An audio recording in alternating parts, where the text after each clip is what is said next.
thinking about Google Drive. Right. They wouldn't necessarily need to install Google Drive in every single car.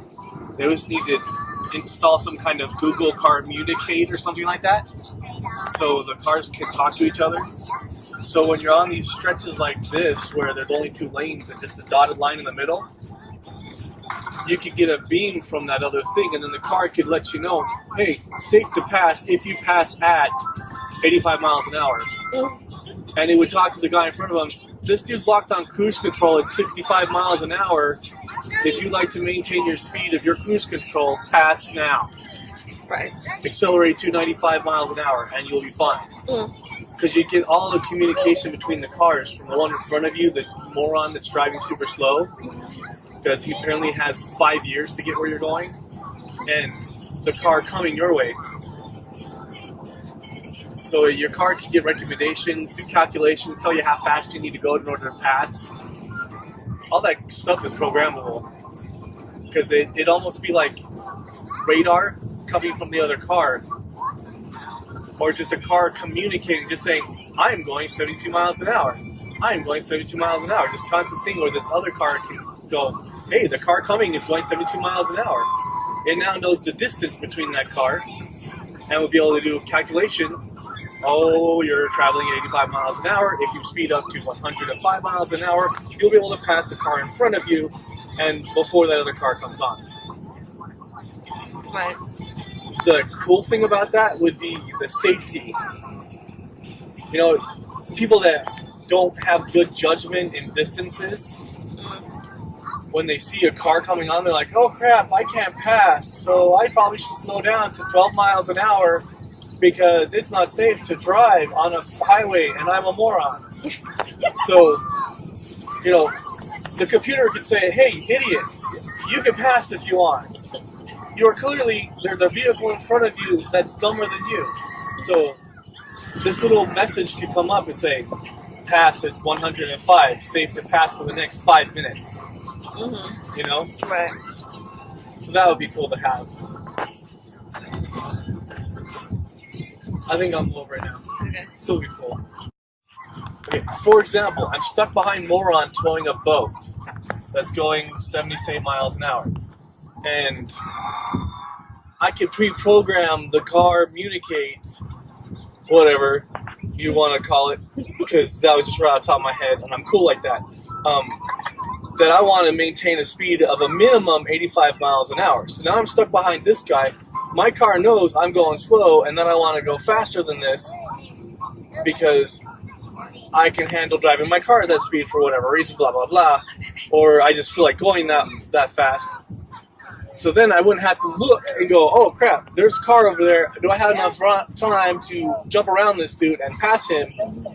The car in front of me would just tell me that it's coming, and because I have my car communicate on, it would be able to seek out, the cars. Hey, there's no cars in the foreseeable distance, so you can pass. And then I can pass like I just did, and I don't have to worry about moron with the boat. Now, another part of this is kind of important. Since Google knows all the speed limits because they've mapped them all out, then as the speed limit is slowing down, your car would warn you instead of the speed limit sign to slow down.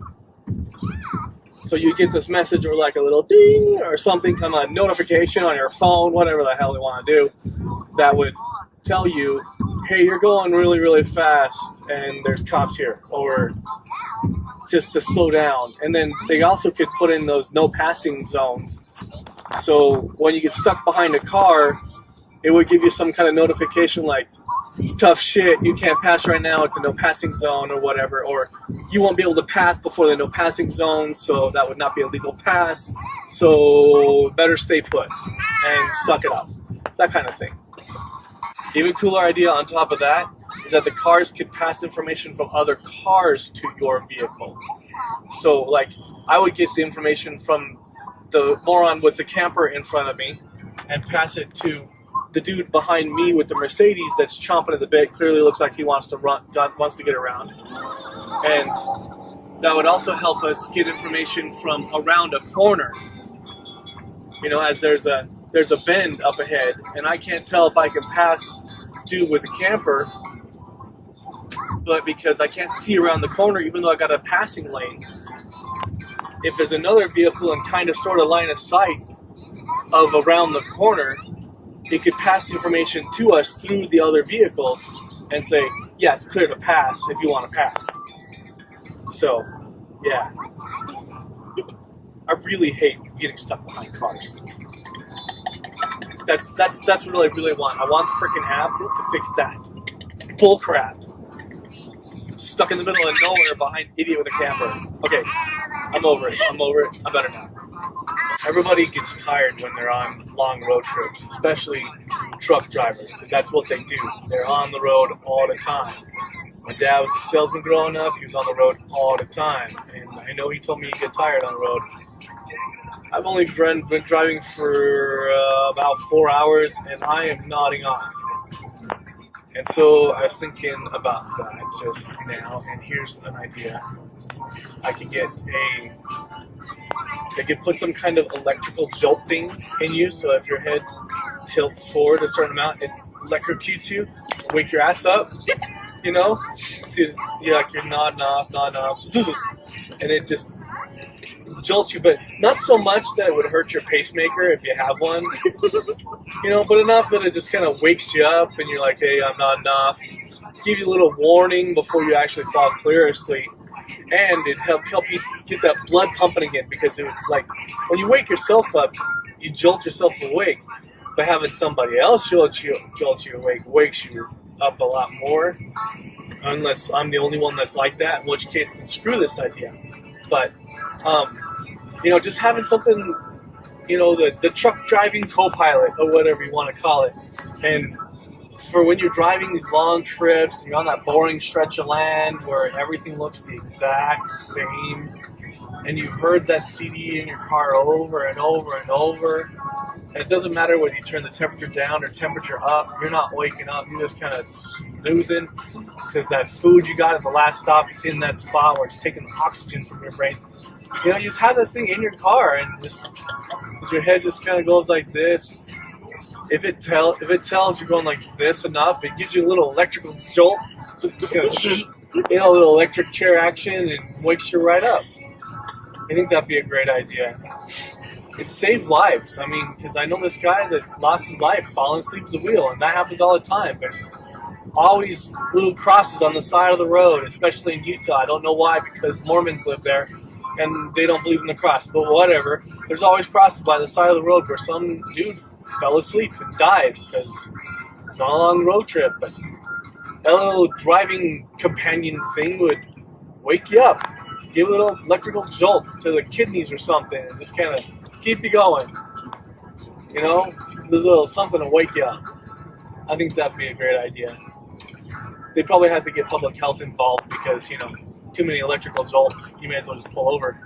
Or it kind of be like a breathalyzer test. They see you're nodding off too much, your car gets you have 20 minutes to pull off the side of the road and take a freaking nap. You know, something like that. That'd be cool too. You have 20 minutes to pull off the side of the road and take a nap, your car will stop working in 20 minutes. Find yourself a place to pull over. You know, so you can say, okay, well, I've got 20 minutes to find a place to pull over. I am nowhere near a town, so, you know, either the car can decide to let you go to the next place and risk your life, or you can say, push the ignore this message, I'd like to risk my life button, whatever. You know, like, sure, I want to die button, but that would just let you keep going so your car doesn't cut off in the middle of nowhere and you're not stranded. But, you know, kind of like the breathalyzer, how you have to blow into it. It would check to see that your neck you're doing the nod thing, and it'd say, okay, you've nodded 6 times in the last 5 minutes. That's a warning. Your car is getting pulled over. Your car's, you know, you'll need to pull over the side of the road and stop for at least 30 minutes. Your car will not restart for those 30 minutes. You may as well take a freaking nap. You know? I mean, heck, they got these little roadsides. I'm in a reservation. They got these little roadside places where they sell jewelry that are or not closed.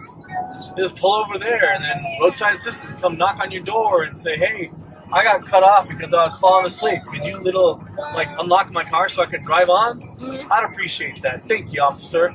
Or they arrest you and throw you in jail, whatever, because they're a-holes. But, something like that. Something that would save lives and help protect the environment or whatever. I don't know how to protect the environment. I guess because you're not putting the carbon monoxide out for a while.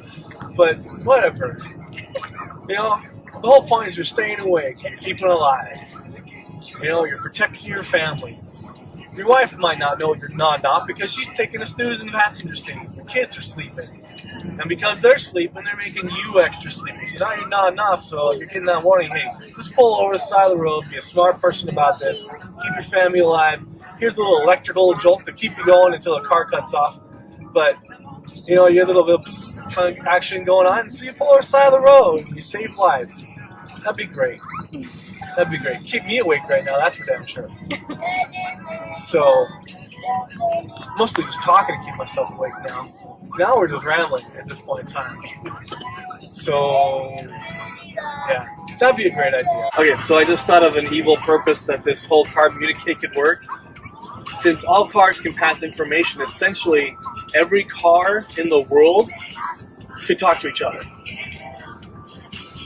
Now here's the crappy thing is everyone's got a license plate on their car. Here's how the government can mess my freaking idea up and make it not happen is they put these stop signs, they take a picture of your license plate, and it triggers communication through the network to a cop who then lines up with you and catches you. Or they have, some bad guy tries to pull something off, but somebody catches the license plate, they plug the license plate in the system, the network tells the cops, this is where dude is. Now, positive part of that is like an Amber Alert goes out for a vehicle that looks like this, that meets this criteria, and they only have a partial license plate. Well, as the cars are talking to each other, they'll see the criteria, they'll see the vehicle color, they'll be able to see the, everything about this vehicle, and you pick up the rest of the license plate and say, here's one that kind of sort of meets the description, is going this way, westbound and down or whatever. Yeah, it's a total movie reference, so whatever, judge me. And they'd be able to find, people getting kidnapped or bad guys doing crap a lot better. But then it'd hurt my ability to go 85 miles in a 45-mile-an-hour zone. So I decided, never mind, forget it about the car communicate, even though it would be totally freaking cool. And I hate getting stuck behind little vehicles. Okay, what if the car communicate thing was government sponsored? Then it would be required to put it in every car.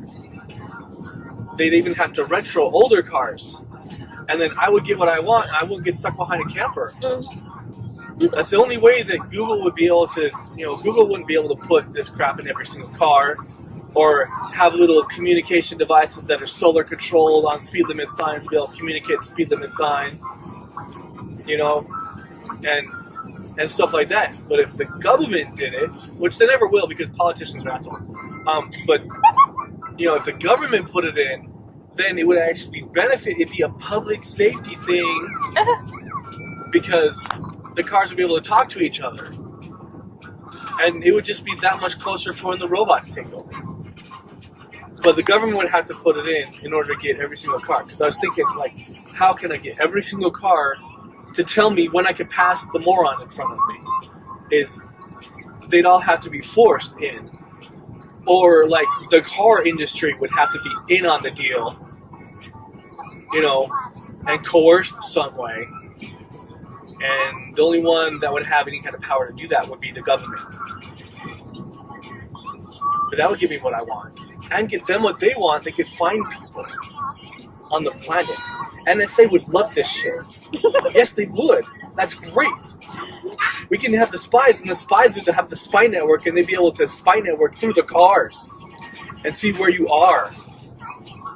Yes, because that's not creepy. Spy Joe is driving down, the I-10 to go to wherever'sville, and they know that bad guy spy is in car this one, and they could use the car communicate to talk to the other vehicles and find out, hey, where's this vehicle? Yeah. It would be like a car turnet. Like an internet of cars, just intercommunicated cars. And all they would have to do is just pass a signal from one vehicle to another. They wouldn't necessarily have to be Wi-Fi or anything like that. Although I'm sure that would be helpful. Oh, in which case then, hey, put 3G in my freaking car. Heck yeah. Or 4G, because that's what we're on now. But still, put 4G in my car. Because then I'd be able to have access to anything I wanted. And then this Dodge navigation that sucks so horribly and has been outdated for a long time, and they don't update their maps, would be instantly updated with like Google Maps and stuff. That would be cool too. This road trip really needs to get over. I hate jumping behind people. Okay, I'm passing. Screw this.